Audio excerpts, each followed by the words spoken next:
اللہ کی دین کی طرف انسان کے دل میں رغبت پیدا ہو جاتا ہے. نماز کی پابندی، روزے کی پابندی، اللہ سے محبت، رسول اللہ صلی اللہ علیہ وسلم سے محبت، قرآن کریم سے محبت، آخرت کا فکر، جنت کی نعمتوں کے حصول کے لیے اگر انسان چاہیے کہ میرے دل میں اثر ہو تو اس کو چاہیے کہ موت کو زیادہ سے زیادہ یاد کرو. اور دنیا کی لذتوں اور نعمتوں میں مشغول ہونے والوں، دنیا کی پیار و محبت کی زندگی گزارنے والوں، دنیا کی حسین اور جمیل حسن و جمال میں رہنے والوں، ذرا اس دن بھی یاد کرو کہ آپ کی بستر مٹی سے بنا ہوگا، آپ کی تکیہ مٹی ہوگی، اور آپ کے ساتھ رہنے والے کیڑے مکوڑے ہوں گے. نہ آپ کی قبر میں کوئی ایسی ہوگا، نہ آپ کی کوئی دوست ہوگی، نہ یہ سورج کی کرن ہوگی، نہ یہ چاند کی روشنی ہوگی، نہ آپ کی کوئی یار و دوست ہوگا، نہ آپ کا وزارت کسی کام آئے گا، نہ آپ کا مال اور دولت کسی کام آئے گا، نہ آپ کی بیوی اور بچے کسی کام آئیں گے، نہ آپ کی منصب کوئی کام آئے گا، نہ آپ کی سیاست کوئی کام آئے گا. آئے گا تو نیک عمل کام آئے گا، آئے گا تو اللہ اور رسول کی اطاعت کام آئے گا. اس لیے رسول اللہ صلی اللہ علیہ وسلم نے فرمایا اذکروا اکثروا ذکر حادم اللذات. اے میرے ساتھیو، اے میرے صحابہ، اے میرے امتیو، زیادہ سے زیادہ موت کو یاد کرو، زیادہ سے زیادہ زندگی کی اس گھڑی کو یاد کرو جو گھڑی آپ کی دنیا سے جانے والی اور آخرت پہ داخل ہونے والی ہے. نبی علیہ السلام کے پاس ایک صحابی آیا اور فرمایا کہ دنیا میں عقل مند لوگ کون ہے، ہوشیار لوگ کون ہے؟ آپ نے فرمایا، ابن ماجہ کی روایت ہے، فرمایا احسنهم خلقا، بہترین لوگ عقل مند ہوئے جو دنیا میں خوش اخلاق ہو. اور پھر فرمایا فَأَيُّ الْمُؤْمِنِينَ أَكْيَسُ فَأَيُّ الْمُؤْمِنِينَ أَكْيَسُ، قال فرمایا مومنوں میں سب سے زیادہ ہوشیار کون ہے؟ آپ نے فرمایا اکثرهم للموت ذکرا، اکثرهم للموت ذکرا، اکثرهم للموت ذکرا. سب سے زیادہ اگر ہوشیار ہے، سب سے زیادہ اگر سمجھدار ہے، سب سے زیادہ اگر دانشمند ہے، سب سے زیادہ اگر عمدہ انسان ہے دنیا میں، وہ ہے کہ جو موت کو زیادہ سے زیادہ یاد کرتے ہو. اکثرهم للموت ذکرا. نبی علیہ السلام نے فرمایا ایک دوسری روایت طبرانی میں، فرمایا استعدادا للموت اولئک الاکیاس، استعدادا للموت اولئک الاکیاس. سب سے بہترین وہ لوگ ہیں، سب سے ہوشیار وہ لوگ ہیں جو موت کے لیے تیاری کرے، جو موت کے لیے تیاری کرے. الکیس من دان نفسہ وعمل لما بعد الموت اولئک الاکیاس. یہ لوگ ہوشیار ہے، یہ لوگ ہوشیار ہے، یہ عقل مند ہے، انہوں نے دنیا کو اپنے آخرت کے لیے استعمال کیا. اس لیے امام شافعی رحمہ اللہ کے ایک شعر ہے، اس نے فرمایا اِنَّا لِلَّهِ عِبَادًا فُطَنًا طَلَّقُوا الدُّنْيَا وَخَافُوا الْفِتَنَا نَظَرُوا فِيهَا فَلَمَّا عَلِمُوا أَنَّهَا لَيْسَتْ لِحَيٍّ وَطَنًا جَعَلُوهَا لُجَّةً وَاتَّخَذُوا صَالِحَ الْأَعْمَالِ فِيهَا سُفُنًا.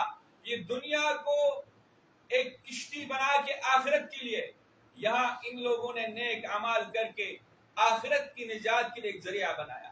ایسے بندے اللہ کی دنیا میں موجود ہے. آئیے میرے بھائی اور دوستو، رسول اللہ صلی اللہ علیہ وسلم کی نزدیک اگر ہوشیار و عقل مند انسان ہے، اگر فکر مند و عمدہ انسان ہے، وہ یہ ہے کہ جو موت کو زیادہ سے زیادہ یاد کرتے ہیں.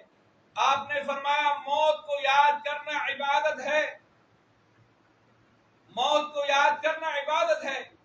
حضرت انس فرما رہے آپ کے کے سامنے ایک آدمی تشریف فرما ہے، رجل بعبادت و اجتہاد، ایک بندے کا ذکر ہوا آپ صلی اللہ علیہ وسلم کی مجلس میں، فلان بندہ بڑا دیندار ہے، بڑا سمجھدار ہے، بڑا ہوشیار ہے، پرہیزگار ہے، نوافلوں کا اہتمام، تلاوت کا اہتمام، دروسوں کا اہتمام، خیرات و صدقات کا اہتمام۔ آپ نے فرمایا کیف ذکر صاحبکم بالموت، کیف ذکر صاحبکم بالموت، یہ تمہارا دوست، تمہارا بھائی، تمہارا رشتہ دار، تمہارے جاننے والے، کیا ان کی مجالس میں موت کے بارے میں بھی کوئی بات ہوتی ہے کہ ہم نے مرنا ہے، رب کے پاس جانا ہے؟ فرمایا ہم نے کبھی اس سے موت کے بارے میں کچھ نہیں سنا۔ آپ نے فرمایا لیس صاحبکم ہناک، بازار کی روایت ہے تمہارا ساتھی عبادت کا، اس کا عبادت ابھی اس درجے تک نہیں پہنچا کہ وہ موت کو ذرا یاد کرے، اور موت کو اس لیے کہ موت عبادت ہے، موت وہ چیز ہے جس کی وجہ سے انسان کی عبادت میں مزہ پیدا ہوتا ہے۔ رسول اللہ صلی اللہ علیہ وسلم نے فرمایا، صحابہ کرام سارے صحابہ تشریف فرمائے، رسول اللہ بھی تشریف فرمائے۔ قال مات رجل من اصحاب النبی صلی اللہ علیہ وسلم، طبرانی کی روایت میں رسول اللہ صلی اللہ علیہ وسلم کے ایک صحابی فوت ہوا، سارے صحابہ اس بندے کی تعریفوں میں مصروف، ہر صحابی اس بندے کی، اس کی عبادات کے بارے میں، معاملات کے بارے میں، آپ صلی اللہ علیہ وسلم خاموش ہے۔ فلما سکتوا قال رسول اللہ صلی اللہ علیہ وسلم، جب سارے صحابہ کرام خاموش ہو گئے تو آپ صلی اللہ علیہ وسلم فرمانے لگے هل كان يكثر ذکر الموت، هل كان يكثر ذکر الموت، یہ جن کے آپ عبادات اور معاملات کے بارے میں فرما رہے ہو، کیا یہ بندہ موت کو زیادہ سے زیادہ یاد کر رہا تھا؟ قالوا لا، انہوں نے کہا نہیں۔ قال كان يدعو كثيرا مما يشتهي، قالوا لا، آپ کی عبادات اس وقت قابل قبول ہو گئے جب آپ کے ذہن میں فکر آخرت ہو، جب آپ کی عبادت میں موت آپ کے سامنے ہو۔ اس لیے اللہ تبارک و تعالیٰ نے فرمایا یا ایھا الذین آمنوا اتقوا اللہ ولتنظر نفس ما قدمت لغد واتقوا اللہ، دیکھو کل کے لیے آپ نے کیا کیا، وہ کل کیا ہے؟ وہ موت ہے، وہ کل کیا ہے؟ وہ قبر ہے، وہ کل کیا ہے؟ وہ اللہ کے سامنے پیشی ہے، وہ کل کیا ہے؟ اپنے اعمالوں سے ملاقات ہے۔ رسول اللہ صلی اللہ علیہ وسلم نے فرمایا کہ انسان کے دل میں اللہ سے حیا اس وقت پیدا ہوتا ہے جب انسان موت کو یاد کرتا ہے، اور موت کو اس وقت جب انسان کے دل میں اللہ سے حیا ہو، اور جب اللہ سے حیا پیدا ہو جائے تو گناہ کے وقت اس کو شرم آتا ہے، وہ زنا چھوڑ دیتے کہ میرے رب میرے کو دیکھ رہے، شراب چھوڑ دیتے، جھوٹ بیانی چھوڑ دیتے، ان اللہ علیم، ان اللہ بصیر، ان اللہ علی کل شیء شہید، وکان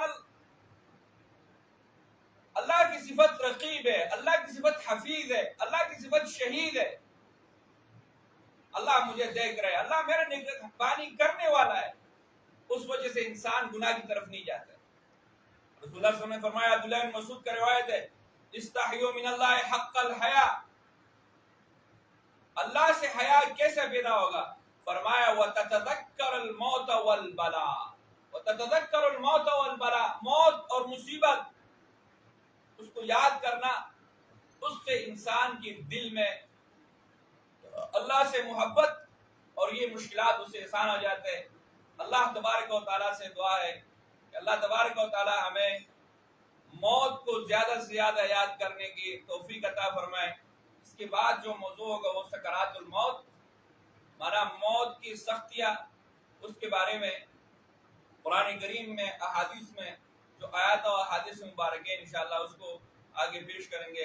اللہ تبارک و تعالی ہمیں صحیح معنوں میں موت کی تیاری کرنے کی، قبر کی تیاری کرنے کی، آخرت کی تیاری کرنے کی توفیق عطا فرمائے۔ وآخر دعوانا ان الحمد للہ رب العالمین۔